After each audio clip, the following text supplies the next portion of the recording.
दोस्तों, last video में हमने बैंक चार्जेस की केस स्टडी समझी थी, जिसमें हमने ये जाना कि सभी प्रकार के जीएसटी इनवर्स की एंट्री हमें परचेज के वाउचर में ही क्यों करनी चाहिए। और इसी क्रम में आज हम आउटस्टैंडिंग एक्सपेंसेस को परचेज वाउचर के माध्यम से हैंडल करना सीखेंगे। आउटस्टैंडिंग एक्सपेंसेस का मतलब होता है कि ऐसे खर्चे जो हमारे करंट ईयर से रिलेटेड होते हैं, लेकिन पेमेंट हम उनका नेक्स्ट ईयर में करते हैं। तो हमें ऐसे खर्चों को हमारे P&L में तो इसी साल दिखाना होता है, लेकिन हम उनको बैलेंस शीट में लायबिलिटी के साइड में दिखाते हैं।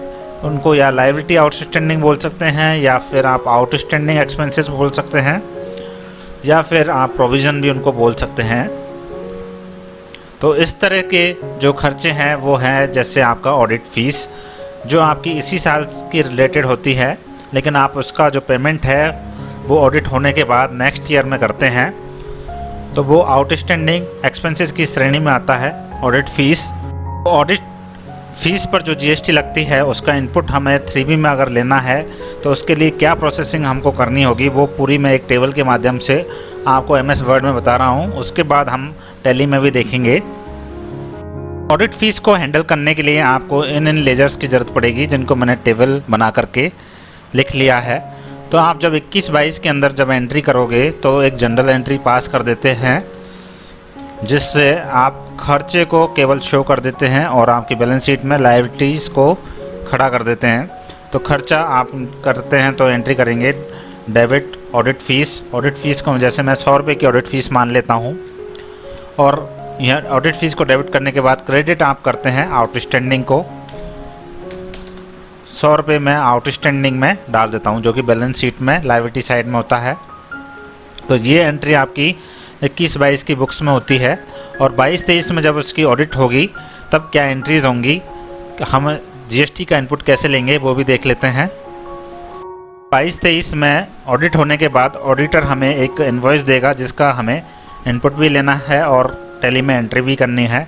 तो उसकी एंट्री हम कैसे करेंगे? उसकी एंट्री हम परचेज अदर्स में करेंगे। परचेज अदर वाउचर टाइप हम बना लेंगे, जो कि मैंने पिछली वीडियो में आपको बनाना सिखाया था। इसकी एंट्री जनरल में नहीं करनी चाहिए, परचेज के अंदर ही हम करेंगे इसकी एंट्री को, ताकि हम 3B में इनपुट ले सकें। तो परचेज की एंट्री में पहले तो ऑडिटर का नाम आता है, तो हम ऑडिटर को क्रेडिट कर देते हैं। मान लीजिए 118 रुपये से क्रेडिट कर देते हैं। 100 रुपये की हमारी 100 रुपये की हमारी ऑडिट फीस थी, जिस पर 18 रुपये जीएसटी लगा है, तो 118 रुपये तो ऑडिटर को क्रेडिट करेंगे, 18 रुपये जीएसटी को डेबिट करेंगे, और बाकी का जो रिमेनिंग 100 रुपये है उसको दोबारा से ऑडिट फीस को डेबिट कर देंगे। तो अब आप देखेंगे कि 21-22 में भी हमने ऑडिट फीस डेबिट करी, और 22-23 में भी ऑडिट फीस डेबिट की, तो डबल डेबिट हो गया ऑडिट फीस।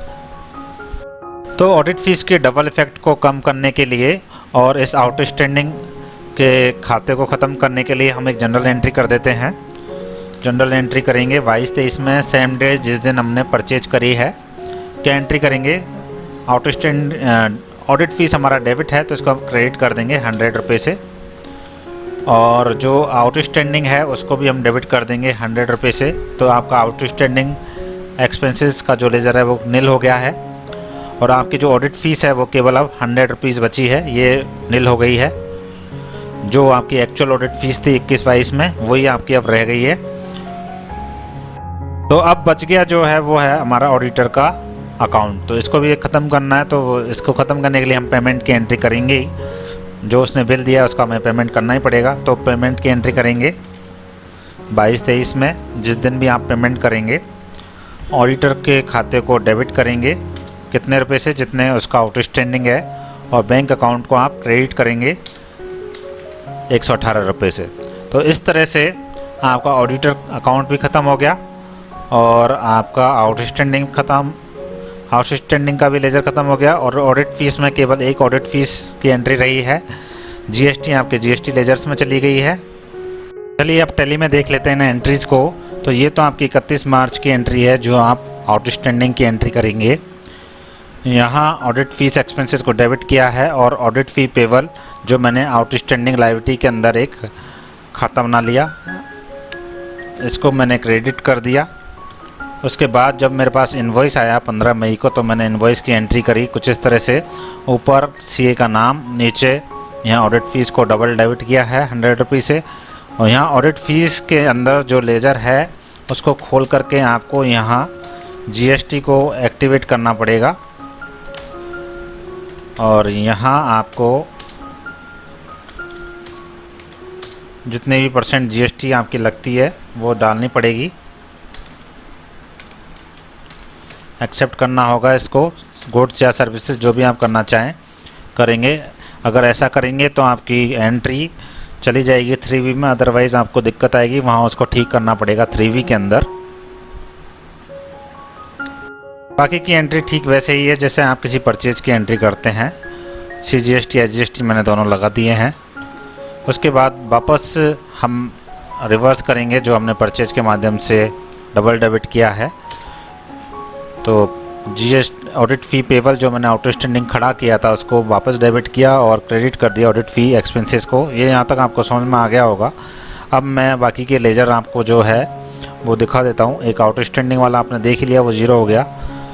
अब ऑडिटर का खाता खोल के दिखा देते हैं। कासलीवाल